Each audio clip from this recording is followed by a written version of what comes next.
हिंदवी स्वराज्याची संकल्पना साकार झाली।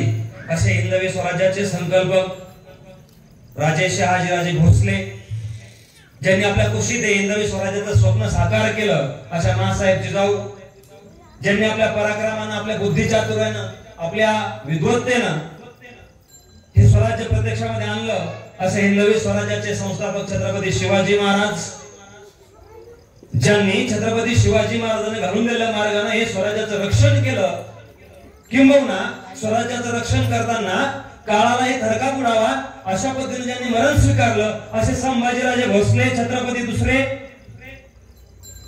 ज्यांनी स्वराज्यामध्ये प्रति शिवाजी म्हणून नाव लौकिक मिळवला, असे या स्वराज्याचे प्रति शिवाजी नेताजी पालकर, ज्यांनी लाख मेले तरी चालतील पण लाखाचा पोशिंदा जगला पाहिजे म्हणून अंगावर इंच इंच जखमा झालेल्या असताना सतत 9 तास खिंड लढवून महाराजांना सुखरूप विशाळगडावर पोहोचलं आणि स्वतःच्या रक्ताचा अभिषेक त्या घोडखिंडीला करून ती घोडखिंड पावन केली, असे बाजीप्रभू देशपांडे, स्वतःच्या मुलाचं लग्न 4 दिवसावर आलेलं असताना आधी लगीन कोंढाण्याचं आणि मग माझ्या रायबाचं असं ठणकावून सांगत मध्यरात्री त्या कोंढाण्याचा कडा चढून अतिशय भयंकर असा रणसंग्राम करून स्वतःचं बलिदान त्या कोंढाण्यावर देणारे नरवीर तानाजी मालुसरे, त्याचबरोबर 700 मावळे सोबत घेऊन पुरंदराचे दरवाजे उडून 5000च्या दिलेर खानाच्या फौजेवर तुटून पडताना अगदी काळाला थक्क करून सोडेल असा पराक्रम गाजवत, अनेकांच्या खांदुळ्या उडवत, स्वतःच्या रक्ताने अभिषेक करत पुरंदराची माती पावन करणारे मोरारबाजी देशपांडे, ज्यांनी अवघ्या 600 मावळ्यांनी नाशिक जवळच्या कनेर किल्ल्यावरून बाहेर पडून याच दिलेर खानाच्या सैन्यात तुफान सैन्यावर हल्ला केला आणि त्याला या पराक्रमाने दिपून टाकून तोंडात बोट घालायला भाग पाडलं, असा रामजी पांगेरे, त्याचबरोबर केवळ छत्रपती शिवाजी महाराजांचे शब्द खाली नाही पडले पाहिजे, त्यांनी सांगितलंय की खानास कर देश मेवाला वगैरे मला तोंड लावू नका, आणि त्या शब्दा खातर अवघ्या 6 सवंगड्यांसह 12,000च्या पहिलोल खानाच्या फौजेवर तुटून पडून त्या सैन्यामध्ये मारता मारता शेवटपर्यंत खांडोळे होऊन पडले आणि त्या नेसरीच्या खिंडीला अमर करून सोडलं, असे प्रतापराव गुजर, ज्यांना स्वराज्याचा आणि छत्रपती शिवाजी महाराजांचा तिसरा डोळा म्हणून ओळखलं जातं, असे बहिर्जी नाईक आणि त्यांचे अनेक अनामिक असे सवंगडी, भीमा लोहार, गोदाजी जगताप, येसाजी कांग, संभाजी मुरुंबक, संभाजी कावजी कोंढाळकर, जीवा माला, शिवा काशीद यासारखी एक आणि अनेक, सूर्यराव काकडे यासारखी एकाहून एक आणि अनामिक अशी लोक ज्यांनी स्वराज्यासाठी स्वतःचं बलिदान दिलं, जीवाचं रान केलं, त्या सर्व नामिक आणि अनामिक मावळ्यांना, त्या बहादरांना सर्वप्रथम मी त्रिवार मानाचा मुजरा करतो। आजच्या शिवजयंती निमित्त कार्यक्रमास अध्यक्ष म्हणून लाभलेले आदरणीय राजेसाहेब, तसेच उपस्थित असलेले मान्यवर माजी नगराध्यक्ष सुनीताताई शिंदे, खेडेकरताई असेल, दीपक भाऊ असेल आणि इतर उपस्थित सर्व मान्यवर, आमचे मित्रमंडळ आणि आयोजक ज्यांनी या कार्यक्रमाचं आज आयोजन घडवून आणलं आणि छत्रपती शिवाजी महाराजांचे विचार सर्वसामान्यांपर्यंत गेले पाहिजे यासाठी प्रयत्न केला, त्या सर्व आयोजकांचं मी मनापासून धन्यवाद देतो आणि माझ्या कार्यक्रमाला सुरुवात करतो। उपस्थित बांधवांनो आणि माता भगिनींनो, खऱ्या अर्थाने तरुण वर्गासाठी या विचाराची गरज असते। तरुण वर्गामध्ये प्रबोधनाला फार काळाची गरज आहे, पण दुर्दैवाने हा तरुण वर्ग आमचा लोप पावत चाललेला आहे, तो कुठेही भरकटत चाललेला आहे, मूळ मार्गापासून दूर चाललेला आहे। असाच एक प्रसंग शिवकाळामध्ये घडला। एक तरुण बांड पोरगा स्वतःच्या रानामध्ये काम करत गुंतलेला होता, कामामध्ये व्यस्त होता। त्याच वेळी त्याला बघितलं रत्तीकडनं आपल्या शेतामध्ये एक सैन्याची तुकडी येते, त्या तुकडीच्या समोर एक प्रमुख चाललेला आहे, पाठीमागे सैन्य चाललेला आहे आणि ते सैन्य त्याच्या शेतामध्ये येऊ लागलं। त्याच वेळी हा आमचा तरुणा बांड पोरगा हातामध्ये कुऱ्हाड घेऊन धावत आडवा गेला आणि समोर येणाऱ्या सैन्याला ठणकावून सांगू लागला, काय सांगू लागला, खबरदार जर टाच मारून याल पुढे चिंधड्या, उडविन राई राई वड्या, उडविन राई राई वड्या। एक तरुणा बांड पोरगा हातामध्ये कुऱ्हाड घेऊन येणाऱ्या 100-200 सैनिकांच्या सह त्याच्या मोरक्याला आडवा जातो आणि जर एक पाऊल पुढे टाकाल तर तुमच्या चिंधड्या उडवील अशी धमकी देतो। त्यावेळी त्या सैन्यातल्या लोकांनी काहींनी तलवारी उपसल्या, समोर येऊ लागले त्या सरशी त्या मोरक्यानं हात वर केला आणि सगळ्यांना थांबायची इशारा केली. सैन्य थांबलं. त्यावेळी छत्रपती जे काही सैन्य होतं ते सैन्य थांबलं. पण पुढच्या मोरक्यानं विचारलं, अरे बाबा तू का अडवतोय? त्यानं सांगितलं, हे रान माझं आहे, या रानात तुम्हाला जाता यायचं नाही. त्या मोरक्यानं सांगितलं, का जाता येणार नाही? पिढ्यानपिढ्या तर जातच सैन्य. अरे उभ्या पिकातून जात आहे, आम्ही तरी पिकात घालत नाहीये. त्यानं सांगितलं, तरी जमणार नाहीये. याचे परिणाम माहिती काय होतील? त्यानं सांगितलं, काय परिणाम होतील? फार तर जीवच जाईल. अरे जीवानिशी जाईल. त्याची भय नाही आम्हाला, त्याची पर्वा नाहीये. मरण मारून पुढे निघाले गर्वतयाचा कोण हरी, रणफंदीची जात आमची कोण आम्हा भयभीत करी. अरे आम्ही घाबरणारे अवलादी नाही आहोत, आम्ही भिणार नाही. त्यांनी सांगितलं, अरे पण त्याचे परिणाम भयंकर होतील. काय वाजते होतील? पण कालपर्यंत सैन्य जायचं, आज काय वेगळं घडलंय? त्यानं सांगितलंय, अरे कालपर्यंत सैन्य गेला असेल, गावाचे गाव बेचिराग झाले असतील, उभी पिकं नाश केली असतील, पण आज येते माझ्या राजाचं राज्य, छत्रपती शिवाजी राजांचं राज्य. आता हे खपवून घेतलं जाणार नाही. त्यावेळी सैनिक हसू लागले. तो मोरक्या हसू लागला आणि सगळेच लोक हसल्यामुळे तो तरुण एकदम गोंधळला. त्याने विचारलं, का हसतायत? त्यावेळी एका सैनिकाने सांगितलं, अरे ज्या शिवाजी राजाचं कौतुक करतोय तू, तोच हा शिवाजी राजा आहे, तो तुझ्या समोर उभा आहे. आणि त्या तरुण्या मुलाला मुजरा केला, लोटांगण घातलं, सांगितलं, महाराज चुकलो. त्याने सांगितलं, चुकलो नाही, अरे हाच स्वाभिमान माझ्या प्रत्येक तरुणामध्ये मला दिसला पाहिजे. ही शिकवण आमच्या राजांनी घालून दिली. याला म्हणतात स्वाभिमानाचा इतिहास. आणि अशा लोकांना सैन्यामध्ये भरती करून घेतलं. एक एक मोहरा निवडला, एक एक हिरा निवडला. बघितली माणसं जातीची म्हणजे पोलादी बाहू निधड्या छातीची, ज्यांची निष्ठा होती स्वराज्यावर. 12 मावळातून 18 पगड जातीचे लोक शिवाजी महाराजांनी निवडली. त्यांची जन्माने दिलेली जात पाहिली नाही, त्याच्या पराक्रमाची जात बघितली, त्याच्यात असलेली धमक बघितली. आणि अशा लोकांना सैन्यामध्ये घेऊन, मानाच्या जागा देऊन, योग्य त्या ठिकाणी नेमणूक करून स्वराज्याची मोड बांधणं सुरू केली. तेव्हा कुठे स्वराज्य उभं राहू लागलं, तेव्हा कुठे स्वराज्य आकाराशी लागलं. हे स्वराज्य आकारात येत असताना अनेक जीवाभावाच्या आणि लाख मोलाच्या माणसाच्या आहुती द्याव्या लागल्या. लढा जो होता तो अन्यायाविरुद्ध होता. लढा जो होता तो मधुर प्रवृत्तीविरुद्ध होता. जो छत्रपती शिवाजी महाराजांचा लढा होता तो न्यायाचा आणि धर्माचं राज्य स्थापन करण्याचा होता. जे न्यायाचं होतं, जे ईश्वरी शक्तीला मान्य होतं, असे राज्य स्थापन करायचंय. ही शपथ श्री रायरेश्वराच्या साक्षीने वयाच्या 12व्या-13व्या वर्षी छत्रपती शिवाजी महाराजांनी आपल्या सवंगड्यांसह घेतली होती. आणि त्या शक्तीला जागत असताना अनेक लोकांना सोबत घेतलं. या लोकांना सोबत घेत असताना 60 वर्ष वयाचा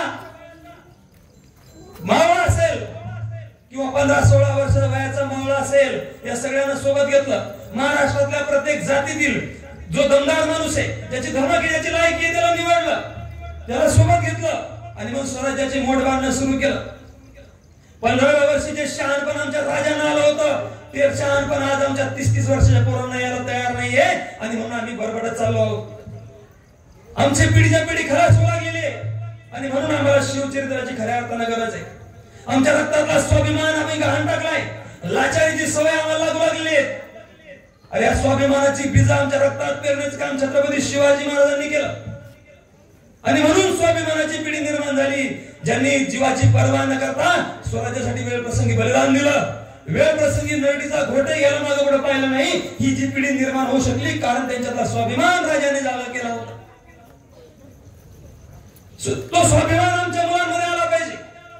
आज आमच्या मुलांमध्ये लाचारी निर्माण झाली, त्याच्यामध्ये आत्मविश्वास संपत चाललेला आहे.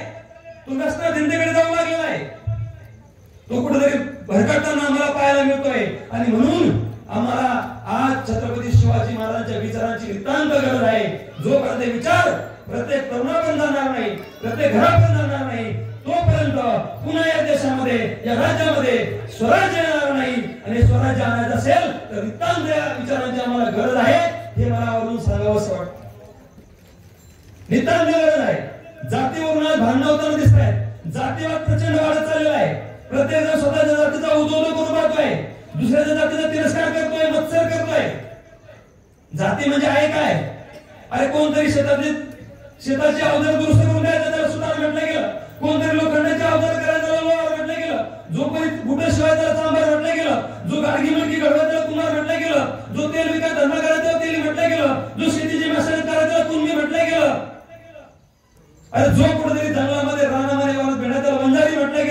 जो कुठे तो धान्याचा पुरवठा करायला त्याला बंजारी म्हटलं गेलं, जो कुठेतरी धुण्याचं काम करायला त्याला पैठ म्हटलं गेलं, जो कुठे शिवण्याचं काम करायचं त्याला नावी म्हटलं गेलं, जो कुठे केस कापायचा त्याला नावी म्हटलं गेलं, शिवण्याचं काम करायचं त्याला शिंपी म्हटलं गेलं. अशा पद्धतीने नावं दिली गेली व्यवसायावरून.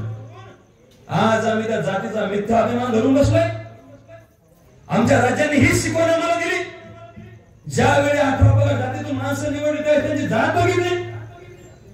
आज आम्ही त्यांचे वारस म्हणून घेतो आहोत आणि आम्हीच त्यांचे मारेकरी ठरतो आहोत. आज हे करून चालणार नाही. जोपर्यंत आम्ही एक संघपणे आम्ही जातीतला माणूस बघणार नाही, जातीतली माणसातली जात बघू नका, जोपर्यंत जातीतला माणूस बघणार नाही तोपर्यंत आमचा उद्धार होणारच नाही, उद्धार होणारच नाही.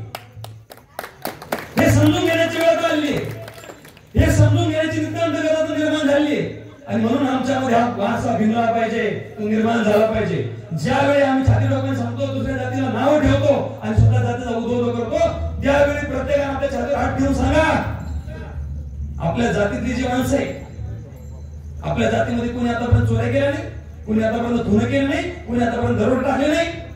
एवढंच कशाला? प्रत्येक जणांना मनाला एकदा विचारा की आजपर्यंत मला सगळ्यात जास्त त्रास जर दिला असता तर माझ्या पाहुण्यांनी दिला, माझ्या सगळ्या सोयऱ्यांनी दिला, माझ्या भाऊबंधांनी दिला. माझे पाहुणे, माझे सगळे सोयरे, माझे भाऊबंद हे कोणत्या जातीचे? आणि ते जर माझ्या जातीचे तर सगळ्यात खराब जात कोणती? आता विचार करण्याची वेळ आली. म्हणून सांगतो बांधवांनो, जातीच्या पलीकडे निघा. या जातीपातीमध्ये अजून आपल्याला जमणार नाहीये. कुठेतरी माणसं आपल्याला शोधावं लागतील, माणसं यावं लागतील, एकमेकांना सोबत घेऊन चालावं लागेल, त्याशिवाय आपला उद्धार होणारच नाही. हे त्रिकालबाधित सत्य आहे. छत्रपती शिवाजी महाराजांनी तेच केलं. एक एक मावळा त्या पद्धतीने निवडला. मावळ्यांनी केलं तर तुझ्याच पद्धतीचं होतं. मी सांगितलं मुरारबाजी देशपांडे. कोण होता मुरारबाजी देशपांडे? कोकणस्थ प्रभू जातीचा माणूस होता. जाणीवपूर्वक मी जात सांगतो तुम्हाला मावळ्यांची, त्या सरदारांची, त्या सेनानींची. तो कोकणस्थ प्रभू होता.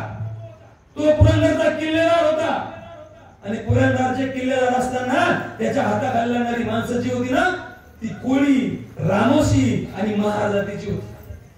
ज्या काळामध्ये स्पृश्य पाळली जायची त्या काळामध्ये माझ्या राजानं काय असतं प्रभूपासून ब्राह्मणांपासून महाराजांपर्यंत प्रत्येक जातीच्या लोकांना खांद्याला खांदा लावून लढायला शिकवलं. ज्याची स्वराज्यावर निष्ठा होती, ज्याची न्यायावर निष्ठा होती, अशा मुसलमानांना सुद्धा सोबत घेतलं आणि तेव्हा स्वराज्याची मोठ बांधून दाखवली. ज्यावेळी असे विचार पुढे येतात त्यावेळी स्वराज्य उभं राहतं आणि ज्यावेळेस विचारांना मोठ माती मिळते ना, त्यावेळी स्वराज्याचा सर्वनाश व्हायला वेळ लागत नाही. याचं उदाहरण मुठभर इंग्रज भारतामध्ये आले. मुठभर या भारतातल्या लोकांना जातीमध्ये, धर्मामध्ये भांडवत बसले, त्यांची भांडणं लावली आणि 150 पावणे 200 वर्ष या देशावर राज्य केलं. शेवटपर्यंत 1 लाखापेक्षा अधिक इंग्रज भारतात आलेच नव्हते. रेकॉर्ड त्या गोष्टीचं. आणि 35-40 कोटी लोकांना राज्य करून जातात. का? कारण आम्ही इतिहास विसरलो होतो. आम्ही आमच्या राजाने घालून गेला मार्ग विसरलो होतो. एक पोर्तुगीज अधिकाऱ्याने लिहून ठेवले, छत्रपती शिवाजी महाराजांचा मृत्यू झाला. छत्रपती शिवाजी महाराजांचा मृत्यू झाल्यावर तो अधिकारी आपल्या राजाला पत्र पाठवतोय आणि त्या पत्रामध्ये सांगतोय की आता पोर्तुगीजांचं राज्य निर्भय झालेलं आहे. कारण आता पोर्तुगीजांचा सगळ्यात मोठा दुश्मन शिवाजी राजा मरण पावलेला आहे. हे पोर्तुगीज असेल, इंग्रज असेल, स्पॅनिश असेल, डच असेल, या लोकांना ओळखून त्यांना जागेवर ठेवण्याचं काम आमच्या राजाने केलं होतं. ही धमक आमच्या राजामध्ये होती. इंग्रज अतिशय चाणक्य होते, अतिशय व्यवहारी होते, अतिशय हुशार होते, अतिशय मातबर होते, बुद्धिमान होते. मी त्यांचं जाणीवपूर्वक कौतुक करतोय तुमच्याकडे आणि ते खरोखर होतेच. कारण एका वेळी जगातल्या अनेक देशावर सत्ता निर्माण करण्याचं सामर्थ्य, तेवढी बुद्धिमत्ता, तेवढं चातुर्य कोणामध्ये जगाच्या पटलावर इंग्रजांमध्ये होतं. हे त्यांनी सिद्ध करून दाखवलं. पृथ्वी गोल जरी फिरली, अर्ध्या पृथ्वीवर अंधार असेल, अर्ध्या पृथ्वीवर उजेड असेल, पण इंग्रजांच्या राज्यावर कधी सूर्य मावळत नव्हता. कारण पृथ्वी कशी फिरली तरी त्या भागात त्यांचं राज्य होतं, साम्राज्य होतं. हे इंग्रज जगभर राज्य करत होते. महाराष्ट्रामध्ये आले, समुद्र किनाऱ्यात त्यांनी ताब्यात घेतला. मुंबई असेल, पुढे सुरत असेल, या ठिकाणी त्यांनी आपल्या वाखारी स्थापन केल्या. या ठिकाणी हळूहळू पाय रोवणं सुरू केले, राज्य निर्माण करण्याचा प्रयत्न केला. त्याच वेळी छत्रपती शिवाजी महाराजांचं स्वराज्य उभं राहिलं होतं. त्या त्यांचा संबंध येऊ लागला होता. हा संबंध येऊ लागला असताना एक वेळ प्रसंग घडला. व्यापारी संबंधातून छत्रपती शिवाजी महाराजांनी त्यांच्याकडनं तांबं खरेदी केलं इंग्रजांकडनं. इंग्रजांनी ते दिलं. काही दिवसांनी पैसे देण्याचं ठरलं. विशिष्ट अवधी झाल्यानंतर त्यांनी तगादा लावला की आम्ही दिलेला तांब्याचा मोबदला आम्हाला द्या. शिवाजीराजांनी सांगितलं ठीक आहे, हरकत नाही, आम्ही द्यायला तयार आहोत. पण आमचं जे रायगड आहे या रायगडावर सध्या पैसा कमी आहे. आमचा जो पैसा आहे तो आमची जी दुसरी शाखा आहे तिकडे भागानगर म्हणजे आता हैदराबाद या भागानगरच्या शाखेमध्ये आमचा पैसा आहे. त्यानं कारण तोपर्यंत शिवाजी राजांनी दक्षिण दिग्विजय केला होता आणि तिकडे आपलं राज्य निर्माण केलं होतं. त्यांनी सांगितलं ठीक आहे, एक चेक लिहिला आपल्या भाषेमध्ये किंवा एक लिखापडी करून दिली. त्याला हुंडी करून दिला असं म्हणायचे. ती हुंडी करून दिली आणि सांगितलं तिकडनं पैसे घेऊन जा. तो जो व्यक्ती आला होता, वकील आला होता, तो वकील परत कुठे गेला? मुंबईला गेला. त्याने सांगितलं की राजाने सांगितलं रायगडावर पैसा नाही, तुम्ही तिकडून हैदराबादवरून घेऊ शकता. त्याने सांगितलं ठीक आहे, तुम्ही जा हैदराबादला आणि हैदराबादवरून पैसे घेऊन या. ह्या सगळ्या कालावधीत या देशामध्ये बराच वेळ गेला, 2-3 महिने लोटले. तोपर्यंत तो त्या हैदराबादला गेला. हैदराबादला गेल्यावर अधिकाऱ्याने ते पत्र दाखवलं जे शिक्क्याचं होतं, सही शिक्क्याचं, की तुमच्याकडनं पैसे घ्यायला सांगितले. त्याने सांगितलं पत्र बरोबर आहे, सही शिक्क्याचं आहे, ते मला मान्य आहे, पण ज्या अधिकाऱ्याला पैसे देण्याचा अधिकार आहे तो अधिकारी नुकताच रायगडला गेलेला आहे, मी पैसे देऊ शकत नाही. ते पुन्हा तोंड घेऊन बोलून वापस मुंबईला गेलं. त्याने सांगितलं तिथल्या अधिकाऱ्यांना शासित कारण सांगितलं पैसे देऊ शकत नाही. वापस रायगडावर गेला. सांगितलं रायगडावर जा आणि तुझून पैसे मागा परत जाऊन. हा परत रायगडावर गेला. रायगडावर गेला. त्याने सांगितलं महाराजांनी ठीक आहे, याला बराच हेलपाटा झाला, हा तिकडे भागानगरला गेला, याला पैसे भेटले नाही. एक काम करा, आमच्याकडे पैसे नाहीये पण मोबाईलला आम्ही तांदूळ देऊ शकतो, तुम्ही तांदूळ घ्या. आली का पंचायत? त्या सांगितलं तांदूळ घेऊ शकतो, पण तो घेण्याचा की नाही घ्यायचा अधिकार माझा नाहीये. म्हणजे मग विचारून ये. ते परत मुंबईला गेलं. मुंबईला सांगितलं की त्यांनी मोबाईलला तांदूळ द्यायला तयार आहे, पैसे द्यायला ते तयार नाही, त्यांच्याकडे पैसा नाही. त्याने सांगितलं तिथल्या अधिकाऱ्याने एक काम करा, सुरतेला पत्र लिहा, कारण सुरत हे मुख्य ठिकाण होतं. सुरतेला पत्र लिहिलं. पत्र पाठ गेला तिथं, तिथून निरोप आला, ठीक आहे तांदूळ भेटले, तांदूळ घ्या. ते वापस आलं. ते पत्र घेऊन तिथून आदेश मिळाला. पुन्हा रायगडवर गेला. त्याने सांगितलं की तांदूळ घ्यायला आम्ही तयार आहोत. राजाने सांगितलं बाबा इतका वेळ असतो का, एवढे दिवस कोणा तांदूळ सांभाळले, तांदूळ संपले. म्हणे मग म्हणे आम्ही मोबाईलला सुपारी देऊ शकतो, सुपारी चालते तुला? आली का पंचायत? त्याने सांगितलं की मला अधिकार नाही निर्णय घेण्याचा, मग विचारून ये. पुन्हा मुंबईला गेला. पुन्हा तीच प्रक्रिया घडली. त्यांनी पुन्हा सुरतेला पत्र पाठवलं, तांदूळ देत नाही, सुपारी द्यायला तयार आहे, आता काय करायचंय? म्हणजे जे देईल ते घ्या, आता आमच्याकडे येऊ नका. जे देईल ते घ्या, तो राजा तुम्हाला घुमवतोय, तुम्ही लक्षात घ्या. जे देईल ते घ्या, तो म्हणेल ते मान्य करा, पण घेतल्याशिवाय वापस येऊ नका. आला आदेश मुंबईला. मुंबईवरून निघाला वकील.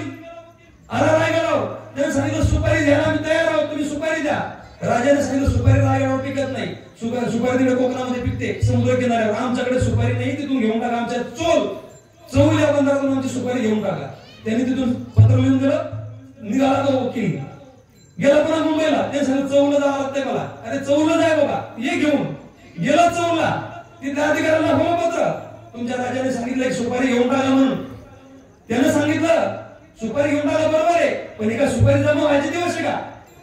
सुपारी निघाला भरपूर वेळ आहे. जेव्हा सुपारी निघून तेव्हा देऊ. हातावर सुपारीने पण तुरी दिल्या. निघलं मुंबई वापस. आलं मुंबईला. त्या सांगितलं सुपारी अजून निघालीच नाही, कुठून सुपारी देणार आहे? आता काय करायचंय? जा म्हणलं पुन्हा रायगडवर जा, राजाचे पाय धर आणि कसं आहे करून जे भेटल ते घेऊन ये. गेलं तिथे ते. त्यांनी सांगितलं की सुपारी नाही म्हटले. हे म्हणे पहिली संपली असल्या एखाद्या वेळेस दुसरी वेळ दिली असती. म्हणले मग आता एक काम करा, मग तुम्ही पैसा द्या, काहीतरी जो द्यायचा तो द्या, पण पैसा द्या. राजाने सांगितलं पैसा नाही, पण चांदी देऊ शकतो तुला, चांदी. ते सगळं चांदी द्या. मला अधिकार दिला, आता जे भेटल ते घेऊन यायचा. चांदी घ्यायला मी तयार आहे, मला चांदी द्या. राजाने सांगितलं करा हिशोब. चांदीचा भाव काय? ते म्हणजे 22 रुपयाला एक शेर. आमच्या कारभाराने लगेच पुढे देऊन सांगितलं अजिबात नाही, आमच्याकडे चांदीला 28 रुपये एक शेर भाव आहे. अर्ध्या सांगितलं अख्ख्या महाराष्ट्रामध्ये चांदीला भाव 22 रुपये शेर आहे. ते सांगितलं असं रायगड येऊ, रायगड 28 रुपये भाव आहे, तुला पट्टी का? ते पुन्हा परत गेलं आणि ते सांगितलं की मला 28 रुपये शेरा चांदी घ्यावी लागेल. ते सांगितलं जी देईल ते घ्या, फक्त घेऊनच वापस या. आणि तो पुन्हा वकील गेला आणि अख्ख्या महाराष्ट्रामध्ये चांदीला 22 रुपये शेराचा भाव असताना या लबाडीगिरांना 28 रुपये शेरांना चांदी विकण्याचं काम आमच्या राजांनी केलं. हे आमचे छत्रपती शिवाजी महाराज होते. आणि ज्या इंग्रजांनी संपूर्ण जगाला घुमवलं, संपूर्ण जगामध्ये राज्य निर्माण केलं, इंग्रजांना घुमवण्याची ताकद जगाच्या पाठीवर एकाच राजामध्ये होती. तो राजा म्हणजे आमचे छत्रपती शिवाजी महाराज. आणि म्हणून ते मुद्रास पात्र आहे. ही आमच्या राजाची करामत होती. इंग्रजांच्या वखारी लुटल्या, त्यांचा माल लुटला, जहाज लुटली, असं काही घडलं. त्यांच्यामध्ये करार व्हायचे, मदार व्हायचे, पण शिवाजी राजांनी एकदाही इंग्रजांना नुकसान भरपाई दिली नाही. ते पुढच्या ढकलाय, ठीक आहे करून टाकू ना, देऊन टाकू, कधीच दिली नाही. शिवाजी राजे सांगायचे की यांना व्यापार करू द्या आपल्या राज्यामध्ये, पण व्यापार केल्यानंतर यांना आपल्या राज्यामध्ये राहू देऊ नका. ही बरं हट्टी जमात, ही बरं हट्टी जमात यांना हाकलून द्या. अरे बघा, जे कुठतरी हजारो मैलावरून दूरून आलेले लोक होते, त्या लोकांची काय पुढची कल्पना ही राजांनी ओळखली होती. प्रत्येक शत्रूची काय संकल्पना असते ओळखली ताकद राजामध्ये होती, आणि ती आमच्या माणसामध्ये रुजवली होती. आणि म्हणून आमची माणसं जी होती ना, ती खऱ्या अर्थाने घडत होती. आणि ज्यावेळेस बिघडायची त्याच त्याचा मुद्दा पडल्याशिवाय राहत नव्हती. ही माणसं निर्माण करण्याचं काम छत्रपती शिवाजी महाराजांनी केलं. त्याचबरोबर शिस्त होती, स्वाभिमानाबरोबर शिस्त बनवली, युक्ती, चाणक्यपणा, अखंड सावधानता. कित्येक दुष्ट संहारले, कित्येक अशी धाक सुटले, कित्येक असे आश्रय झाले. शिवकल्याण राजा असं रामदास स्वामींनी छत्रपती शिवाजी महाराजांबद्दल म्हटलं. या भूमंडळाची भाई धर्मरक्षी ऐसा नाही, महाराष्ट्र धर्म राहायला काही तुम्हा कारण नाही, केवळ तुमच्यामुळे धर्म टिकला आहे. हे बघा रामदास स्वामींनी सांगितलं नाही, हे जे सांगितलंय ना, हे उत्तर प्रदेशातला एक कवी होता, कवी भूषण नावाचा. उत्तर प्रदेश मधल्या कानपूर जवळच्या तिकमापूर नावाचं गाव होतं. त्या गावातला कवी भूषण यानं उत्तर भारतामध्ये शिवाजी महाराजांची कीर्ती ऐकली. त्याने शिवाजी महाराज काव्य रचलं होतं. इंद्रजीवी जंबपर वाणव सुअंबपर रावण सदंबपर रघुकुल राज आहे, पौंडवारी महापर संभुरती नाहपर जोसा सभापर रामदूज राज आहे, रावद्रुम दुंडपर चितांबुर झुंडपर भूषण विदुंडपर जैसे मृग राज आहे, टोबल कानजीवी कंसपर टोबल वंशपर शेर शिवराज आहे, शेर शिवराज आहे, शेर शिवराज आहे. ज्या पद्धतीने तिकडे एखाद्या राक्षसावर जंबुकासुरावर इंद्र आहे, रावणावर राम आहे, कंसावर कृष्ण आहे, एखाद्या हरणावर सिंह आहे, मृगराज आहे, त्या पद्धतीने लेंछावर छत्रपती शिवाजी महाराज सिंहासारखे तुटून पडले असं वर्णन करणारं काव्य कवी कलेशांनी त्या उत्तर प्रदेशमध्ये बसून दिलं होतं. छत्रपती शिवाजी महाराजांची कीर्ती तिथपर्यंत पोहोचली होती. आणि आज संपूर्ण जगामध्ये ही कीर्ती पोहोचलेली आहे. ही कीर्ती पोहोचायची बाकी आहे ना, ती फक्त तुमच्या आमच्यापर्यंत बाकी आहे. खऱ्या अर्थाची कीर्ती पोहोचायला आमच्यापर्यंत पोहोचली नाही. जे संस्कार छत्रपती शिवाजी महाराजांना आऊसाहेब जिजाऊने दिले होते ते आज आमच्या घरात उरलेले नाहीये. आऊसाहेब जिजाऊने जे छत्रपती शिवाजी महाराजांच्या बालमनावर संस्कार केले आणि त्यातून एक न्यायी राजा घडला. आज आमच्या घराघरातल्या जिजाऊंकडे बघा आणि आम्ही काय संस्कार आमच्या मुलांवर करतो त्याचा विचार करण्याची आज वेळ आली.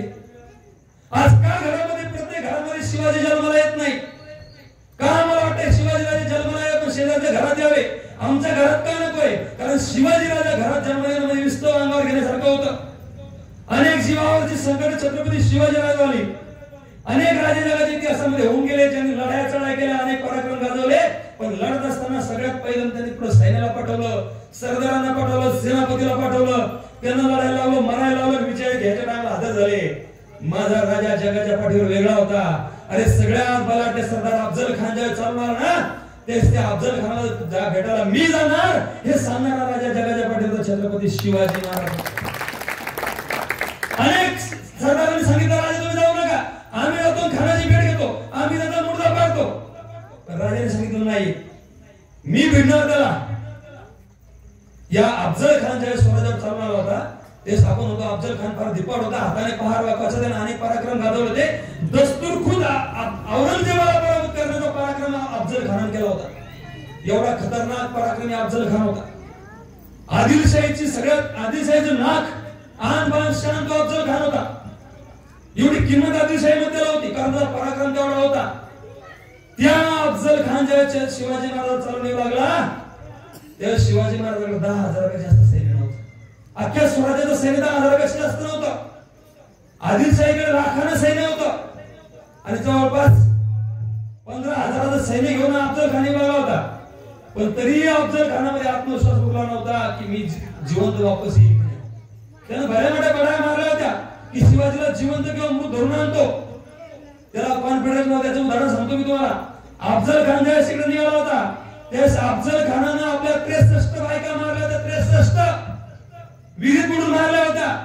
ती खुरुज बावडी म्हणून ती वीर आजही तिथं आहे त्या विजापुरामध्ये, आणि त्याच्या 63 बायकांच्या कबरी आजही तिथं बांधलेल्या आहेत. ते एकाच वेळी 63 कबरींचं काम सुरू होतं. याचं वर्णन आबे कॅरे नावाच्या प्रवासानं करून ठेवलेलं. त्याला काळजीने सांगितलं होतं तू जिवंत होण्याची शक्यता नाही, आणि त्यालाही तो विश्वास उरला नव्हता म्हणून आपल्या बायका उत्तर मारून टाकल्या होत्या. हा जिवंत इतिहास आहे, पुराव्यासहित इतिहास आहे. मग छत्रपती शिवाजी महाराजांचं चरित्र काय आहे, छत्रपती शिवाजी महाराजांचा स्वाभिमान काय, छत्रपती शिवाजी महाराजांचा पराक्रम काय, त्यांची शिस्त काय, त्यांचा गरिबी काय, त्यांची युक्ती काय, आणि एक एक गोष्ट जर समजून घ्यायची ना ते एका विषयावर एक एक तास बोलता येईल एवढे गंभीर विषय आहेत, एवढे खोलात जाऊन बोलासारखे विषय आहेत. शिस्त एवढी कडवी होती. आपला का माणूस असत नाही, आपल्याही माणसाला कधी चूक बोल माफ केली जायची नाही. किल्ल्यांबद्दलची व्यवस्था होती. शिवाजी महाराजांनी शेवटच्या काळापर्यंत जवळपास 360 किल्ले ताब्यात ठेवले होते. अनेक किल्ले जिंकले होते, अनेक बांधले होते, अनेकांची डागडुजी करून दुरुस्त केले होते. आणि हे जे किल्ले 360 होते त्याच्यानंतर ही किल्ल्यांची कामं सुरू होती. त्यावेळी एका कारभाऱ्याने शिवाजी राजांना विचारलं की अजून किल्ल्यावर खर्च करायची काय गरज आहे, अजून किल्ले बांधायची काय गरज आहे. त्यावेळेस आमच्या दूरदृष्टीच्या राजांचे उत्तर दिलं होतं ना, हे जगाच्या इतिहासात कोणाला सुचलेलं असं उत्तर दिलं होतं. आमच्या राजाने सांगितलं होतं मागे पुढे दस्तूरखुद औरंगजेब या दक्षिणेवर चालून येणार आहे, स्वराज्यावर चालून येणारच आहे. तो जर चालून आला तर आमचा एक एक किल्ला एक एक वरिष्ठ म्हणजे एक एक वर्ष औरंगजेबावर लढेल. आणि जर स्वराज्य संपायचं असेल ना तर औरंगजेबाला 350 वर्षाचं राज्य लागेल, त्याशिवाय तो स्वराज्य संपू शकणार नाही. आणि खरोखर तसं घडलंच. ज्यावेळेस औरंगजेब चालून आला त्यावेळी किल्ल्याने औरंगजेबाला हैराण केलं, एवढं हैराण केलं. एखाद्या वर्षामध्ये स्वराज्याचा सर्वनाश करून हे पूर्ण मोगलशाहीमध्ये मिळून पुन्हा परत जाण्याच्या मनसुब्याने औरंगजेब 25-26 वर्ष या महाराष्ट्राच्या मातीसोबत झुंजला, या प्रत्येक सरदारासोबत झुंजला, प्रत्येक सैन्यासोबत झुंजला. नवे महाराष्ट्रातल्या प्रत्येक घरातल्या प्रत्येक माणसानं औरंगजेबाच्या सैन्यावर लढा दिला. सतत 25-26 वर्ष जो संघर्ष झाला तो महाराष्ट्राच्या इतिहासामध्ये मराठ्यांचे स्वातंत्र्य म्हणून प्रसिद्ध आहे. अरे 26 वर्ष महाराष्ट्राच्या मातीमध्ये हे मुठभर स्वराज्य संपायला लढलेला औरंगजेब, मातीत घालायला लढलेला औरंगजेब, याच मातीत घालला गेला पण त्याला स्वराज्य संपवता आलं नाही, कारण या लोकांना शिकवण छत्रपती शिवाजी महाराजांची होती. एवढा आत्मविश्वास छत्रपती शिवाजी महाराजांनी लोकांच्या मनामध्ये निर्माण केला होता. आणि हा वारसा छत्रपती शिवाजी महाराजांनी मागे सोडला होता. संभाजी राजांच्या काळामध्ये लढा असेल, राजाराम महाराजांच्या काळात लढा असेल, ताराबाई छत्रपती शिवाजी महाराजांची सून, अरे 25 वर्षाची विधवा स्त्री हातामध्ये तलवार घेऊन घोड्यावर स्वार होऊन औरंगजेबाच्या सैन्यामध्ये लढली. अतिशय भयंकर. तिचा लढ्याचं वर्णन करताना असं म्हटलं गेले रामराजी ताराराणी भद्रकाली कोपली, प्रलयाची वेळ आली मोगलावर सांभाळा. अरे कधी भद्रकाली कोपावी तशी ताराबाई कोपली होती आणि ती मोगलांचा सर्वनाश करत सुटली होती. औरंगजेबाचा मृत्यू झाला आणि मोगलांचा पराभव झाला आणि स्वराज्याचा विजय झाला. त्यानंतर हे स्वराज्य आटके पार पोहोचलं, स्वराज्याचं साम्राज्यात रूपांतर झालं. कारण याच्या पाठीमागे जी शिकवण होती, जो धडा होता, जे सोच होती, जो विचार होता तो छत्रपती शिवाजी महाराजांचा होता. आणि हा विचार जर आज पुन्हा आपल्यामध्ये रुजला, आज जर जॉब विसर पडलाय, आज आमची मुलं भरकटताना दिसत आहेत, व्यसनाकडे जाताना दिसत आहेत, कुठे लफडे करत फिरताना पाहायला मिळत आहेत, हाणामाऱ्यामध्ये, मोबाईलमध्ये, चौकामध्ये कट्ट्यांवर वेळ घालताना दिसत आहेत. आणि ज्यांच्यासाठी कार्यक्रम झाला त्या कार्यक्रमाला तरुण मुलं पाहायला मिळत नाहीये. कुठे गेली आमची मुलं? देशाच्या सीमेवर जाऊन बसली की काय? बघा यांच्या सीमा कुठे आहेत? कुठेतरी कट्ट्यावर सिगारेट फुगत बसलेले, कुठेतरी दारू पित बसलेले. या तरुणांना याची गरज आहे. हे विचार यांच्या मनात पोचायला तयार नाहीये, संस्कार यांच्यात पोचायला तयार नाही. छोट्या छोट्या गोष्टी 7व्या 8व्या बसून पोर असे व्यसन करताना पाहायला मिळत आहेत, मारामाऱ्या करायला पाहायला मिळत आहेत. त्यांची शक्ती, त्यांची ताकद, त्यांचा विचार हा योग्य मार्गाने चाललेला नाही. जर त्याला योग्य दिशा दाखवली, जर त्याला शिवचरित्राची शिकवण दिली, ज्या पद्धतीने मासाहेब जिजाऊंनी रामायण महाभारताच्या गोष्टी सांगून शिवाजी राजांमध्ये संस्काराची बीज रोवली होती. आणि त्या राजांना लहानपणापासून वाटू लागलं होतं का मी राजा होऊ नये, अरे का मी न्यायावर राज्य उभं करू नये, का मी रामासारखा आदर्श राज्य आणू नये, का मी श्रीकृष्णागत जे काही शत्रू आहे, जे काही राक्षस आहे, वाईट वृत्तीचे, त्याचा सर्वनाश मी का करू नये. हे संस्कार त्यांच्यामध्ये बिंबले होते आणि म्हणून ते विचारांचं बीज त्यांच्यामधून बाहेर आलं आणि त्यांनी स्वराज्याची शपथ घेतली आणि स्वराज्य उभं केलं. म्हणून हे संस्कार पुन्हा आम्हाला रुजवण्याची गरज निर्माण झाली. छत्रपती शिवाजी महाराज जाऊन 350 वर्षाचा काळ लोटला. त्यांचे विचार जर सोडले त्यांचं काही नुकसान होणार नाही. त्यांनी त्यांचं काम करून गेले. त्यांची कीर्ती चंद्रसुखे असेपर्यंत जाणार नाही, ती कोणी घालू शकणार नाही. परंतु आम्ही जर ते विचार सोडले तर आमचा सर्वनाश व्हायला वेळ लागणार नाही. आम्हाला संपवण्यासाठी कुठल्याही शत्रूची गरज पडणार नाही. कुठल्याही पाकिस्तान किंवा चीनच्या आक्रमणाची गरज पडणार नाही. आमचेच लोक जातीमध्ये आपसामध्ये भांडण्यामध्ये पोरं चौकामध्ये मारामारी करण्यामध्ये गँगवार करण्यामध्ये संपल्याशिवाय राहणार नाही. आणि म्हणून हे नैतिकतेचे, हे पराक्रमाचे, हे पुढे जाण्याचे, हे जिद्दीचे विचार आज आमच्या मुलांमध्ये बिंबले पाहिजे. ती शिस्त अंगीकारली पाहिजे. स्वराज्याचे सेनापती प्रतापराव गुजर होते. स्वराज्याचे सेनापती प्रतापराव गुजर होते. प्रतापराव गुजरांना शिवाजी महाराजांनी पन्हाळ्यावर असताना एक मोहीम सोपवली की बैलोल खान नावाचा एक मातब्बर सरदार आदिलशाहीमधून निघालेला आहे. तो स्वराज्यामध्ये उभारतोय. त्याने स्वराज्यामध्ये धुडगूस घालणं सुरू केलं आहे. स्वराज्याचा प्रदेश ताब्यात घेणं सुरू केलं आहे. प्रतापराव गुजर असेल, आनंदराव असेल, या सगळं काही माणसं देऊन, सरदार देऊन जवळपास 15 ते 20 हजाराचं सैन्य घेऊन प्रतापराव गुजर निघाले. कुठे? बैलोल खानाचा बंदोबस्त. अब्दुल करीम बैलोल खान याचा बंदोबस्त करायला निघाले. अब्दुल करीम बैलोल खान हा एक पराक्रमी होता, मुत्सद्दी होता, लढवय्या होता. त्याची भेट घ्यायची म्हणजे गनिमी कावा करण्याशिवाय पर्याय नव्हता. निघाले पन्हाळ्यावरून सैन्य घेऊन प्रतापराव गुजर. कोल्हापूरच्या खाली गड इंग्लज प्रांताच्या पलीकडे उमराणी नावाचं ठिकाण आहे. ते उमराणी जवळ जाऊन थांबले. आला बैलोल खान. काही अंतरावर तळ पडलेला होता. महाराजांचे हेर प्रतापरावाच्या सांगण्यानुसार सर्वत्र फिरत होते. त्यांनी बैलोल खानाची खडानखडा माहिती करून आणली. 12,000चं सैन्य, मातब्बर सैन्य, लढवय्या सैन्य. बैलोल खान अतिशय जागरूक आहे, सावध आहे. काय केलं पाहिजे? तो तळ देऊन बसला आहे. पुढची मोहीम त्याची स्वराज्यावर दिसणार आहे. मग आता काय करायचंय? प्रतापरावांनी हेरलं. आपले सवंगडी सोबत घेतले, सैन्य घेतलं. त्या भौगोलिक परिस्थिती पाहणी केली, अंदाज घेतला आणि ज्या ठिकाणावरून जे पाणी जायचं त्या सैन्याला ते पाण्यावर पहिला ताबा मिळवला. ते पाण्यावर पहिले चौक्या पारे बसवले. बैलोल खानाचं सैन्याला तर पाणी भेटलं नाही पाहिजे. रात्रीची वेळ ते गाव झोपले होते. पाण्यावर पारे बसले.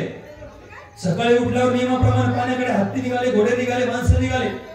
पाण्याकडे येतात तर पाहतात समोर काय? हातामध्ये शस्त्रास्त्र घेऊन, तलवारी घेऊन, भाले घेऊन, दांडपट्टे घेऊन, बाणा घेऊन मराठी उभे. आणि एकच पातावर धरण बसली. एकच हल्ला करून मारला. आरडा उठला आणि त्या सरशी बैलोल खान झाला. बैलोल खान सावध झाला. त्याने हातामध्ये शस्त्र घेतले, भराभर आदेश सुटले आणि निघाला लढायला. कोणते मराठी काय मराठी हल्ल्याशिवाय सोडायचे नाही. त्याचबरोबर तिकडे प्रतापराव सावध होता. प्रतापरावली चावू लागली, होऊ लागली आणि उठला प्रतापराव. हरण महादेवची गर्जना उठली. एकच काळपाका सुटली. चौबाजून बैलोल खान घेरला होता. अशा पद्धतीने हाणामारी भेटली. पटापट मुर्दे पडू लागले. हाडकाला तोडे जाऊ लागले. मुंडके व्हायचे, हातपाय तुडायचा. रक्ताच्या थरवळ्यात माणसं पडू लागली. चिखलाचा गोळा होऊ लागला. किकाळा उडू लागल्या. घोडे उडू लागले. एकच हाणामारी मारली. हरण महादेव अल्लाह अकबर चावल्या उठायच्या आणि इंद्र छाडून माणूस पुढे जाऊ लागला. पाहता बैलोल खान कोंडला गेला. बैलोल खानाचा पराभव होऊ लागला. सबसे पराभव. आता जीवानिशी जातोय अशी परिस्थिती निर्माण झाली आहे. शिवाजीराजांनी प्रतापरावाला सांगितलं होतं की बैलोल खानाला ठार मारूनच परत या. आता बैलोल खान मरतोय अशी अवस्था निर्माण झाली आहे. बैलोल खान बघितलंय आता आपण जिवंत राहत नाही. त्याने शरणागती पत्करली. आपला माणूस वाटाला प्रतापरावाकडे सबसे शरणागती लोटांगण घातलं आणि सांगितलं की फक्त धर्म वाट करून द्या, आम्हाला जीवन सुधारू द्या, आमच्याकडे सगळं तुम्हाला द्यायला आम्ही तयार आहोत. प्रतापराव गुजरच्या मनामध्ये दया उत्पन्न झाली. प्रचंड माणसं मारल्या गेली. अनेक जखमा याच्या अंगावर झालेले. आता हा हवालदिल झालेला आहे. हा आता पुढे लढू शकत नाहीये आणि हा दयावाया करतोय. प्रतापाच्या मनामध्ये कणव निर्माण झाली, दया निर्माण झाली आणि प्रतापरावने जी करूनही ती फार मोठी खोड चूक केली. त्याने बैलोल खानाला धर्मवाट दिली. आपल्या सैन्यासह जाण्याचा मार्ग परवानगी दिली, मार्ग मोकळा करून दिला. बैलोल खाननं सांगितलं यानंतर स्वराज्याकडे मी कधीच डोकावून पाहणार नाही, वळून पाहणार नाही. या अटीवर त्याला सूट दिली होती. बैलोल खान परत गेला. इकडे बातमी पोहोचली पन्हाळगडावर शिवाजीराजांना की बैलोल खानाचा पराभव झाला. प्रतापराव आनंदरावांनी पराक्रम गाजवला. राजे खुश झाले. नंतर थोड्या वेळाने बातमी येऊन धडकली की प्रतापरावांनी बैलोल खानाला धर्मवाट करून दिली, त्याला जीवदान दिलं. आणि या बातमी कानावर पडताच शिवाजीराजांनी तलवारची मस्तकाला गेली. अरे हा जखमी झालेला भुजंग आहे, याला सोडायला नको होतं. काय म्हणून मूर्खपणा केला, काय अविचार केला प्रतापरावने, काय म्हणून बैलोल सोडला. राजांना प्रचंड राग आला. राजे पुढच्या कामानिमित्त रायगडाकडे आले. प्रतापराव त्या भागामध्ये होते. त्यांनी खरमरीत पत्र लिहून सांगितलं की तुम्ही चूक केली प्रतापराव, बैलोल खाना सोडायला नको होता आणि तुम्ही काय काय करणे सल्ला केला, तुम्हाला कोणी आदेश दिला सल्ला करण्याचा, कोणी अधिकार दिला? स्वराज्याचा सेनापती, परंतु धाऱ्यावर धरला गेला. शिस्त आमच्या राजांची होती. प्रतापरावला कळलं आपण चूक तर नाही केली, पण करू द्या ना, काय होईल फार तर येऊ द्या, बैलोल खान पुन्हा येईल, पुन्हा त्याला मारू, त्याला सोडतो की काय? आमच्या अंगाला तो रक्त जिवंत आहे, स्वराज्याचा स्वाभिमान जिवंत आहे, स्वामी निष्ठा जिवंत आहे आणि हार मानतो की काय? आणि मग काय झालं? राजे तिकडे रायगडावर होते. तोपर्यंत बैलोल खान परत गेला. तो चौथा चिडला होता, खिजला होता. त्यानं पुन्हा सैन्य जमवणं सुरू केलं. जवळपास 10-12 हजाराची 15 हजाराची फौज जमा केली आणि पुन्हा तो स्वराज्यामध्ये निघाला. स्वराज्यामध्ये धुडगूस घालू लागला, एका गावाला जाऊ लागला, मुलूक बेचिराग करू लागला. आता ही बातमी रायगडावर जाऊन धडकली. तशी शिवाजी राजांना पुन्हा एक सैनिक आली आणि त्यांनी एक पत्र, खरमरीत पत्र प्रतापरावला लिहिलं. आमच्या सरसेनापतीला सरनोबतला पत्र लिहिलं, सांगितलं की खानास गर्देश मिळाला बेकार आम्हाला तोंड दाखवू नका. जोपर्यंत खानाला तुम्ही मारणार नाही तोपर्यंत आम्हाला तोंड दाखवायचं नाही. हे पत्र एखाद्या धरणीकंप व्हावा त्या पद्धतीने जाऊन त्या प्रतापरावच्या छावणीत जाऊन आदळलं. प्रतापरावला एक एक शब्द कानामध्ये तप्त शिसवता असा वाटू लागला. शिवाजी राजांनी पहिल्यांदा आयुष्यामध्ये खर्चावलं होतं ते इतक्या डोक्याचं की जोपर्यंत खानाला गर्देश मिळवत नाही, म्हणजे खानाला मारत नाही, तोपर्यंत तोंड दाखवू नका. आता मात्र सुडाणा पूर्ण पेटला होता प्रतापराव. उठायचो बैलोल खान, एकदा बैलोल खानला गाठायचं, त्याला एकदा मारायचं आणि मगच रायगडावर राजांचं दर्शन घ्यायचं. तोपर्यंत राजाला तोंड दाखवायचं नाही. हा काळ होता 1674चा फेब्रुवारी महिन्याचा. 24 फेब्रुवारी तारीख होती. अरे हाच तो काळ. 24 फेब्रुवारी अवघे 4 दिवसांनंतर 24 फेब्रुवारीचा दिवस. एक दिवसाची अशी तळमळीने वाट पाहत होते प्रतापराव. कधी एकदा बैलोल खान तावडीत सापडतो, कारण तिकडे रायगडावर राज्याभिषेक जवळ लागला होता. जून महिन्यामध्ये राज्याभिषेक होणार होता आणि रायगडावरच्या राज्याभिषेकाला अष्टप्रधान मंडळातले सगळे मंत्री हजर राहणार होते. नव्हते फक्त सरसेनापती प्रतापराव. आणि म्हणून मी आता खानाला कधी गर्देश मिळवतो आणि राजांना जाऊन मुद्रा करतो आणि त्या राज्याभिषेकाच्या सोहळ्यामध्ये राजांच्या डोक्यावर छत्रचामर धरतो, असं प्रतापरावला झालं होतं. फेब्रुवारीचा काळ होता. तो तगमगीच्या मनामध्ये सुरू होती. फेरफटक्याला आपल्या 6 सवंगड्यांसह निघाला प्रतापराव. फेरफटक्यासह आजूबाजूच्या परिसराची पाहणी करत होता. कुठे काश्मीर पाहणी सुरू होती. ही पाहणी सुरू असतानाच नेसरीचा परिसर छावणी बाजूला राहिली होती. बऱ्याच अंतरावर नेसरीच्या परिसरामध्ये 7 जण पोहोचले होते. 6 सवंगडी आणि 7वे प्रतापराव त्या परिसरामध्ये फेरफटका मारत असताना एक बातमीदार धावत आला. धावत पळत येऊन त्याने मुजरा केला आणि प्रतापरावला सांगितलं, सरनोबत सरनोबत, अगदी हाकेच्या अंतरावर बैलोल खान फार मोठी सेना घेऊन आलेला आहे. हाकेच्या अंतरावर बैलोल खान आलेला आहे. शब्द जसे कानावर पडले तसा पातळ पायापासून डोक्यापर्यंत उभा पेटला प्रतापराव. बेभान झाला. बैलोल शब्द कानावर पडताच प्रतापराव बेभान झाला. भयंकर संताप पेटला, चिडला. अरे चा हर महादेवची गर्जना उठली. तलवारी बाहेर काढला गेला आणि निघाली घोडी दौडत बेभान वेगानं बंदुकीच्या गोळीसारखे निघाले. एका मागे एक 7 जण आणि धुरळा उडवीत नेसरीच्या दिशेनं बेभान वेगाने चाललेत. गेलेत, पोहोचलेत आणि एका समोर सेनासागर याची पर्वा नव्हती. समोर किती लोक आहे? जवळपास 12 ते 15 हजार सेनासागर होता. त्यांच्या समोर टिकाव लावण्याचं भान विसरलं होतं. आता मात्र एका दिसायचं ज्या पद्धतीने अर्जुनाला फक्त माशाचा डोळा दिसू लागला होता, त्या पद्धतीने प्रतापरावला फक्त बैलोल खान दिसू लागला होता. आणि हा बेभान झाला प्रतापराव. ओरडला निघाला बेभान होऊन. त्याच्या पाठीमागे 6 जण तितक्याच बेभान होऊन आमचं काय होण्याची पर्वा न करता, जीवाची पर्वा न करता, अरे कुठलं भय, कुठली चिंता, रणबंदीची जात आमची कोण आम्हा भयभीत करी. मरण मारून पुढे निघाले, गर्भदयाचा कोण हरी. अरे आम्ही मरण मारून पुढे गेलोय, मरणाला कधी जिंकलोय गेलोय. तोपर्यंत बघितलं बैलोल खानानं. त्याने सैन्याला आदेश दिला, बैलोल खानात तुम्हाला पाणी सुटलं. अरे दस्तूर प्रतापराव आहे, यानं तुम्हाला पराभव केला होता, यालाच मारण्यास संधी आली आणि भिडले सैन्य. अरे 7 जण असे भिडले. पाहता 10, 20, 25, 50 जणांची मूर्ती पडले. त्या सरसेनांच्या अंगावर सपासप वार होऊ लागले. एकाची खांडोळी होऊ लागली. एक जण माणूस जमिनीत कोसळू लागला. एकटा प्रतापराव उरला. बेभान होऊन त्याला छाटत त्या बैलोल खानाकडे जाऊ लागला. त्या सरशी अंगावर वार होत होते. अनेक वार झाले पाहता खांडोळी उडाली आणि खांडोळी होऊन त्या नेसरीच्या खिल्लीमध्ये प्रतापराव आपल्या 6 सवंगड्यांसह धाराशाही पडला. बाजीप्रभू देशपांडे प्रमाणे नेसरीची खिंड आपल्या रक्तानं पावन करून एक नवीन शिवतीर्थ महाराष्ट्राला देऊन आमचा प्रतापराव कायमची चिर शांती घेऊन त्या ठिकाणी विसावला. असा एक एक माणूस त्यांना खरोखर जे शब्द होता की जोपर्यंत खनाज गर्देश मिळत नाही आम्हाला तोंड लावू नका, तेच प्रतापरावनं केलं. वास्तविक होता प्रतापराव थोडा संयम धरला असता, आपलं सैन्य सोबत घेतलं असतं तर होऊ शकतं की बैलोल खानाचा पुन्हा पराभव करू शकला असता. परंतु आमच्या राजाचा एक एक शब्द आमच्या स्वाभिमानी मावळ्यांना कसा लागायचा आणि स्वाभिमानी मावळ्यांमध्ये शिस्त कशी होती, त्यांच्यामध्ये किती अभिमान होता, याचं उदाहरण म्हणजे आमचे प्रतापराव. ही बातमी ज्यावेळेस राजांना कळली त्याच राजांना पुन्हा दुःख झालं. त्यांना वाटलं एवढा मोहरा आम्ही आमच्या शब्दांमुळे विरेज केला, आम्ही असा बोल लावला म्हणूनच प्रतापराव खवळला आणि प्रतापरावनं हे वेळ करून बसला आणि प्रतापराव गेला. असे एक एक मावळे, एक एक त्यांचे किती जणांचे नाव माहित नाही इतिहासाला, की ज्यांनी जीवाची पर्वा न करता जीवाची बाजी लावली, हे स्वराज्य उभं केलं. हे स्वराज्य होतं न्यायावरचं, धर्माचं राज्य, नीतीचं राज्य, जनकल्याणकारी राज्य, शेतकऱ्यांचं राज्य. मी म्हटलं एक एक पैलू आहे. शेतकऱ्यांच्या बाबतीत शिवाजी महाराज धोरण बोलत बसलो त्याला एक तास आपल्याला करून नाही. शिवाजी महाराजांचा गरीबी गावा कसा होता याचे जर उदाहरण देत बसलो ते एक वेगळा स्वतंत्र बोलण्याचा विषय होईल. शिवाजी राजांचं हेर खातं एवढं गोपनीय होतं, एवढं गोपनीय होतं. अरे बहिर्जी नाईक आणि त्यांच्या सवंगड्यांनी महाराष्ट्रापासून स्वराज्यापासून जवळपास 1400 मैल अंतरावर असलेल्या आग्र्यामधली खडानखडा बातमी आणली होती. एवढीच नाही, रस्त्याची सगळ्या वाटाची बातमी होती, सगळ्या मोगल सत्तेची बातमी होती. ती एवढी बारकाईसर होती की आमचे राजे ज्यावेळेस आग्र्याला औरंगजेबाला भेटायला गेले तेव्हा त्यावेळेस त्यांच्या सोबत जवळपास 400 माणसं होती, घोडे होते, हत्ती होते.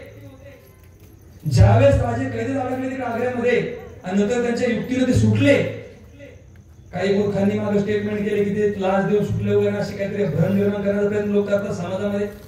हे भ्रम निर्माण करू नये. इतिहास मला वाटतं असं नसतोय, इतिहास जसा असतो तसाच स्वीकारला पाहिजे. मला काय गोड वाटतं ते मी सांगितलं नाही पाहिजे, जे सत्य आहे ते मी मांडलं पाहिजे. हे हा इतिहास लोकांपर्यंत आणला पाहिजे. आग्र्यापर्यंत राजे गेले, आग्र्यामधून सही सलामत बाहेर पडले, सही सलामत बाहेर पडले, महाराष्ट्रामध्ये आले. महाराष्ट्रामध्ये येत असताना शिवाजी महाराजांचा एकही माणूस शिवाजी महाराजांनी गमावला नाही. 400-450 माणसं सगळे एकूणचे एक वापस आणले. एवढंच काय, घोडे वापस आणले, एकूणचे हत्ती वापस आणले, एकही माणूस गमावला नाही. 1400 मैलाचा प्रवास करता आणले पण एकही माणूस गमावला नाही. ही जी युक्ती होती ना, ही युक्ती यशस्वी करण्याचं काम जर कोणी केलं असेल तर ते हेर खात्याने केलं. त्या हेर खात्याचा प्रमुख बहिर्जी नाईक, दुर्दैवाने विश्वास सारखा एक माणूस जर सोडला तर हे हेर खात्याच्या लोकांची नावच इतिहासाला माहित नाही. का माहित नाही माहितीये? कारण हे हेर खातं एवढं गोपनीय होतं, एवढं गोपनीय होतं की याची या कानाची त्या कानाला खबर लागायची नाही. म्हणून या प्रत्येक शत्रूच्या गोटातल्या इतंभूत बातम्या काढण्याचं काम हेर खातं करायचं. म्हणून शिवाजी राजांना असे अफलातून वाटावे, असे विजय मिळाले, त्यामध्ये त्यांचाही सिंहाचा वाटा होता असं आपल्याला लक्षात येईल, हे मान्य करावं लागेल. असे अनेक पैलू आहेत. आज मला या अनुषंगाने हे सांगावंसं वाटतं की एवढा छान कार्यक्रम आयोजित केला जातोय की ज्या माध्यमातून विचाराचं प्रबोधन व्हावं, लोकांपर्यंत विचार पोहोचावे. इतिहासाचे अनेक पैलू आहेत, शिवचरित्राचे अनेक पैलू आहेत, हे तरुणांपर्यंत यावे, माता भगिनीपर्यंत जावे, आमच्या बांधवांपर्यंत जावे. आणि पैशाच्या पाठीमागे पण न पळता विचारांच्या पाठीमागे जर गेलो आम्ही तरच आमचं कुठतरी अस्तित्व टिकून राहू शकतं. हे शिवाजी महाराजांनी दाखवून दिले, हे शिवाजी महाराजांनी दाखवून दिले. कारण पैसा जिंकून आपण बघितलंय, पैसा जिंकून काही कोणी आजरामर होत नाही, नाव कमवून माणसं आजरामर होत असतात.